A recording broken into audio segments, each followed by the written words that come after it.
We'll just do a quick 10-minute presentation of the kind of themes that we are looking at and what gets us excited within Singularity.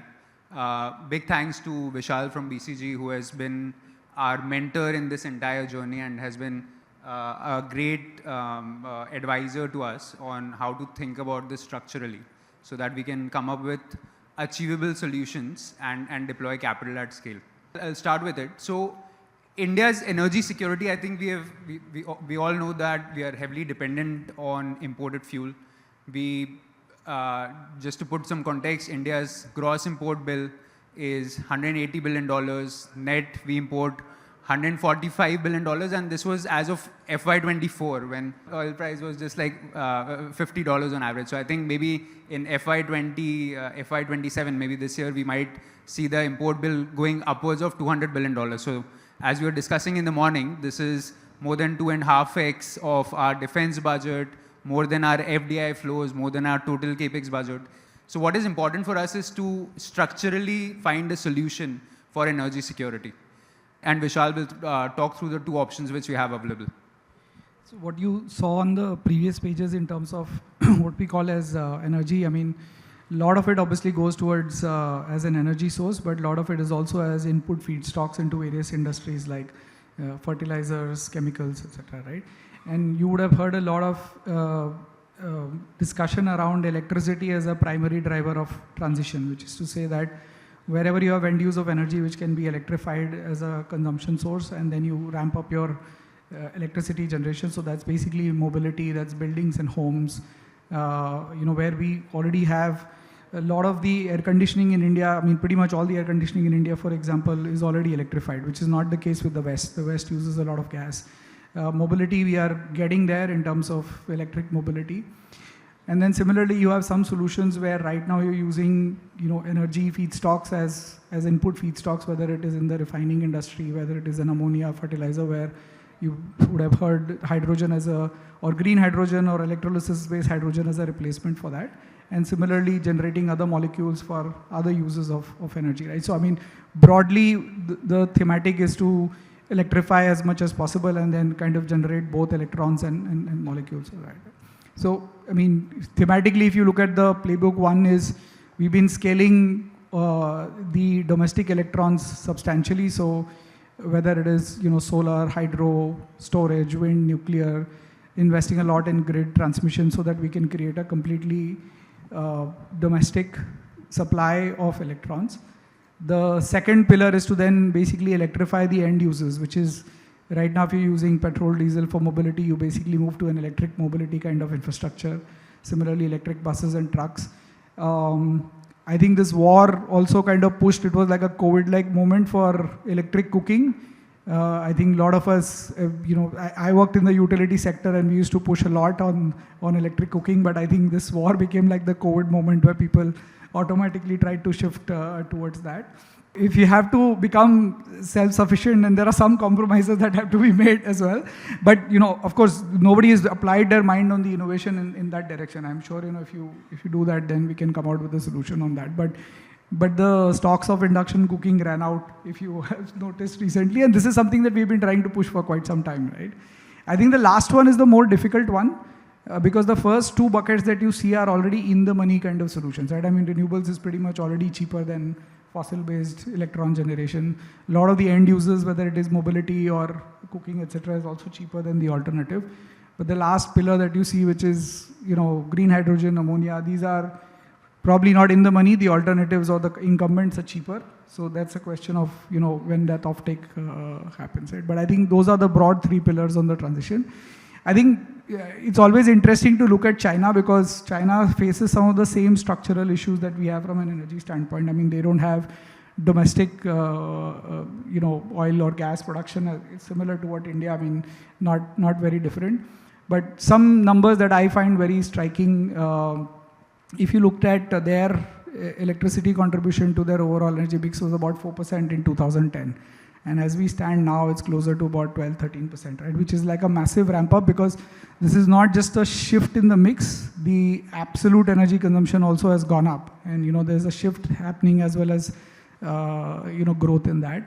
I mean, they were at about 19% within that electricity bucket coming from renewable, which in a decade and a half, they moved to 36%, which is like a massive ramp up, which has happened. And lastly, on EVs, I mean, I know we all like to admire Tesla and likes, but if you actually see the real revolution on EVs is really happening in China, where that percentage has gone from practically zero to about 45% of new sales are now electric vehicles.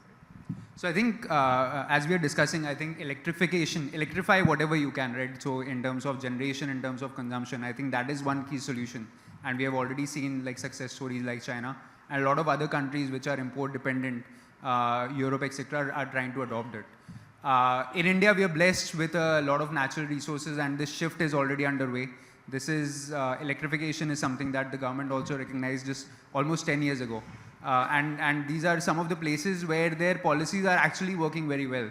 So India already has about half of the installed capacity, generation capacity, about 520 gigawatt, which is already the renewable sources. So half of it is coal, half of it is renewables.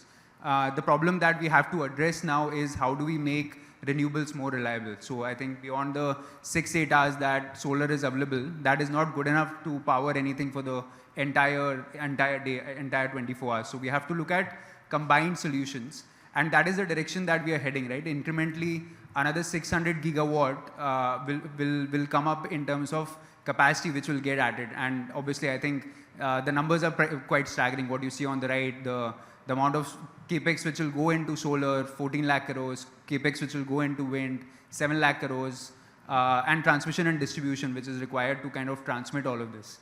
I think what is important here is addressing the gap, right, which I was talking about, that we need now storage. If you would have read the newspapers, there's a lot of curtailment, which is like energy is getting generated from solar, but it is not getting fed into the grid because the grid can't absorb it. And that is because there's more solar than we need in the day, and there's not enough in the evening. So I think that is the problem that energy storage which will solve. And as we were discussing in the morning, there are two options for it. There's the short duration energy storage, which we are trying to meet through battery energies right now, battery storage, BESS solutions, which are largely lithium-ion batteries. And the other more interesting part will be long duration energy storage, for which we will have pumped hydro and other emerging solutions. So I think we have to look towards US for some of these innovations which are coming around, redox flow batteries, metal air batteries, and a variety of such batteries which can actually store energy over weeks or months and not hours. So BESS is good for 2 hours, 4 hours, 6 hours, but we need solutions which can store it for a larger period of time. But again, I think energy storage will be a critical component. These are just government data which came out very recently. So about 900 gigawatt hours of capacity will be put in the next 10 years so that we can store the electrons which are generated from solar and wind and use it in the evening, in the night, so that we can at least get to 70-80% utilization from renewable energy. And I think there will be a good mix between BESS and pumped hydro. These numbers could change as we go along, but I think there will be a good mix that 40-50 gigawatt hours of each of these capacities will come online in the coming years. And none of the supply chain exists right now in India. So I think as we saw in solar, 1 lakh crore plus market cap, about 15,000 crore profit pool has been created in the last 4-5 years. And we think as a firm that BESS is there, that a lot of players can benefit from it. Next, I think we talk about where the fuel gets used, so that we can figure out solutions that could actually work, right? So out of the 5 million barrels per day oil that India consumes today, a lot of it goes into commercial vehicles. So 38% or 38% essentially goes into commercial vehicles. A large part of the petrol consumption, which is about 17% petrol, out of that 60% goes into two-wheelers. So if we have to attack the oil import problem, I think these are the two places that we should electrify first, which is two-wheelers, which are progressing pretty well in India, and commercial vehicles, which are still pretty early. I think ethanol is a unsung hero right now. So out of the 5,000 crore liters of petrol that India consumes, we are already shifted 1,000 crore liters to ethanol, which is essentially local farmers are benefiting from it. There are talks to make this even further. Brazil is a big success story, 80% ethanol blending over there in some cases. But I think this is the unsung hero that has benefited a lot of farmers in key states in India. I think two other thematics, which is where we spoke about, the previous page was more on the substitution from an energy point of view. This one is about, just two thematics on what you can do from where, crude-based products are being used as feedstocks, used whether crude or gas, right? So one is this whole coal gasification program, which is going on, which kind of provides one source of that replacement.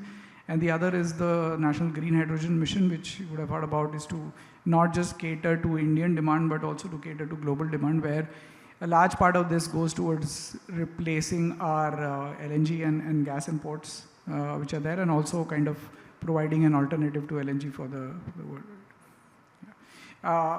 Just lastly, all of these are solid numbers. If you kind of put that in the perspective of overall investment that goes into the country, including all the other infrastructure investment, this is, as a combined pool, one of the largest pools which is there, which is the generation side, the storage side, transmission. That block itself is more or less comparable to what the country would spend on generation. And then, of course, on consumption, new industry is likely to be born. Right? Just from a investment thesis point of view, this is probably one of the largest value pools likely to get created going forward. Thank you so much.